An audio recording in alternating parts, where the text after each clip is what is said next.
Mr. Speaker, today I rise to reflect on 7 years of this government serving the people of Bermuda and the work we have done to create a fairer, more equitable island through the work of the Ministry of Finance. From the outset, we promised to make our tax system more fair and equitable, not as a political slogan, but in recognition that our unjust, unfair tax system put the heaviest burden on our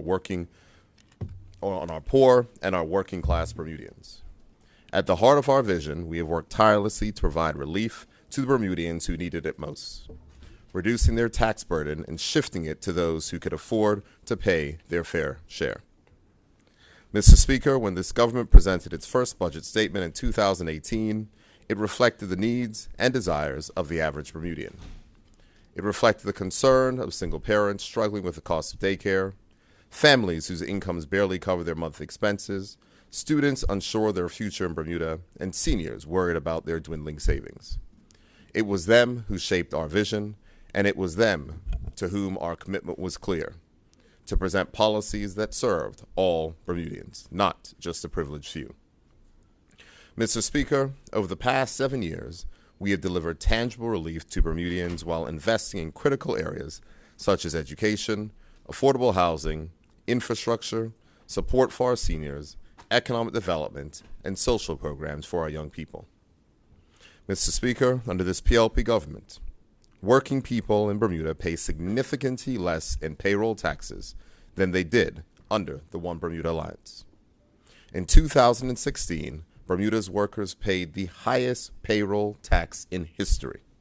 Why? Because the then OBA government shifted the burden of taxes onto the backs of employees rather than employers. We were elected to make our tax system more fair, and that is precisely what we have done.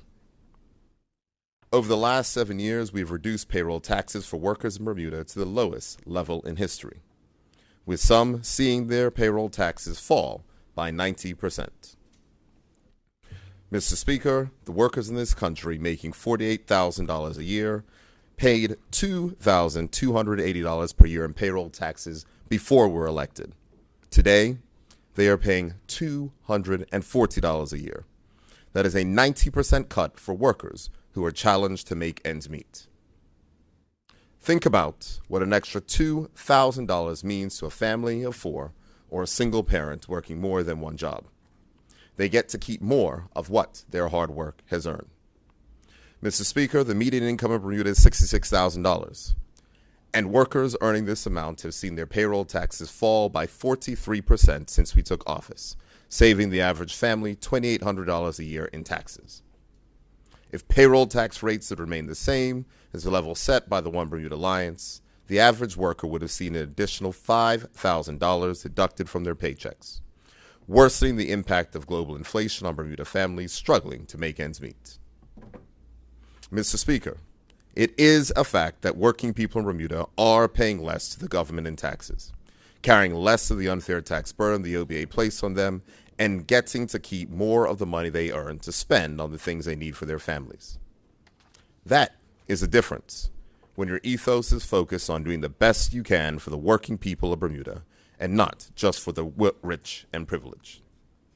Mr. Speaker, in 2018, we also closed a loophole that allowed partners of professional services firms and owners of large retailer supply stores to receive dividends free of taxation while the workers in those businesses paid taxes on their income.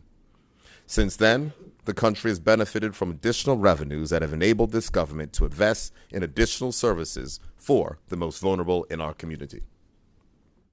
The Progressive Labor Party has always been committed to fair taxation, and this government has changed the status quo by delivering fairness to an unfair and unjust tax system, ensuring that working people pay far less and high earners pay their fair share. Mr. Speaker, we are also proud to have reduced payroll taxes for all local businesses and eliminated payroll taxes for self-employed fishermen, farmers, and employees with disabilities.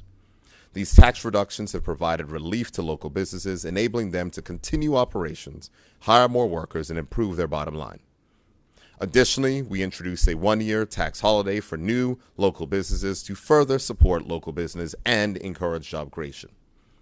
For larger local businesses and all international businesses, we introduced the new higher relief, which meant that if companies hired more workers in Bermuda, they would not pay additional employer payroll tax. The result, Mr. Speaker? Record tax revenues, strong economic growth, 40-year low unemployment, more Bermudians working in international business than ever, and a fairer, more balanced tax system that supports Bermuda's workers. Mr. Speaker, we have reformed more than payroll tax. As Bermudian homeowners struggled with rising interest rates, this PLP government said that you should not be locked into a high-interest mortgage because you cannot afford to pay the government tax to move your mortgage to a bank offering you a lower interest rate. What did we do? We eliminated the tax on mortgage transfers up to $1 million, which now sees Bermudians getting lower mortgage rates and lower monthly payments due to this government's changes. This change benefits Bermudian homeowners and is true to our ethos of a fairer Bermuda.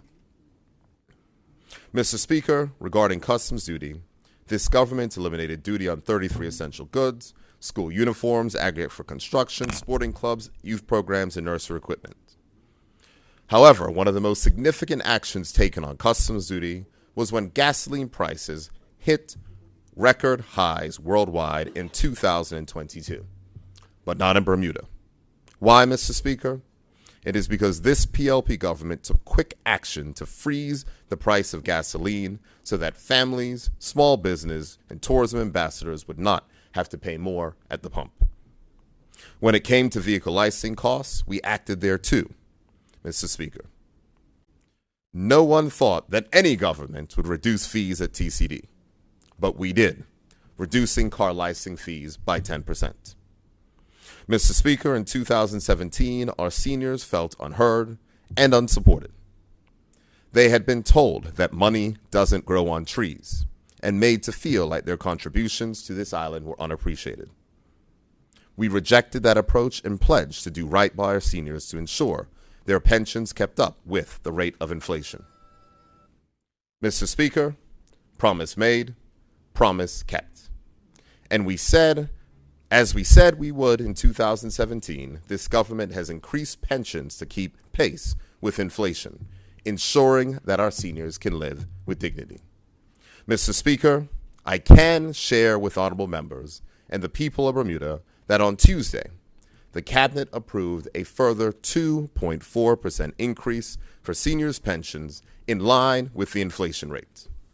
When the House of Assembly returns September, this government will table that increase in pensions to keep our commitment to Bermuda seniors.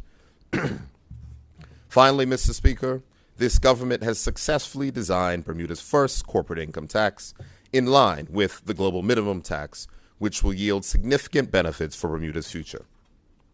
This work was not easy, but it demonstrates the collaborative approach that has maintained international business confidence in Bermuda, yielding strong economic growth in our primary economic sector. The forthcoming revenues from this tax will enable the government to reduce taxes for workers and businesses even more, support universal health care, and stabilize our pensions for the future. In the end, this means that the government will be able to significantly reduce the cost of living, which all Bermudians should support. Mr. Speaker, some listening may be skeptical and feel that they cannot wait for the revenues from this new tax, as they need more relief now. What I can say to those who are looking for hope is to reflect on this government's record. We have shown time and time again that we are not afraid to make bold choices on public finances that benefit the working people of Bermuda. Mr. Speaker, I give a commitment to this honorable House today that over the next 2 months, this government will examine what further actions it can take due to improving budget performance to alleviate the financial strain affecting families in Bermuda. Mr. Speaker, in conclusion, the past 7 years have been marked by significant changes to taxes in Bermuda that have benefited working people. While we have not been perfect and recognize that there is much more to be done, this government remains unwavering in our core values and objectives set out by those who came before us. The last few years of recovery from a once-in-a-century pandemic have been difficult for us all. But the people of Bermuda should have no doubt that this government will continue to reduce the burden of taxation for working people, reduce taxes to tackle the cost of living, and continue to reform our system of taxation to build that better and fair Bermuda that the voters of this country put their trust in us to deliver. Thank you, Mr. Speaker.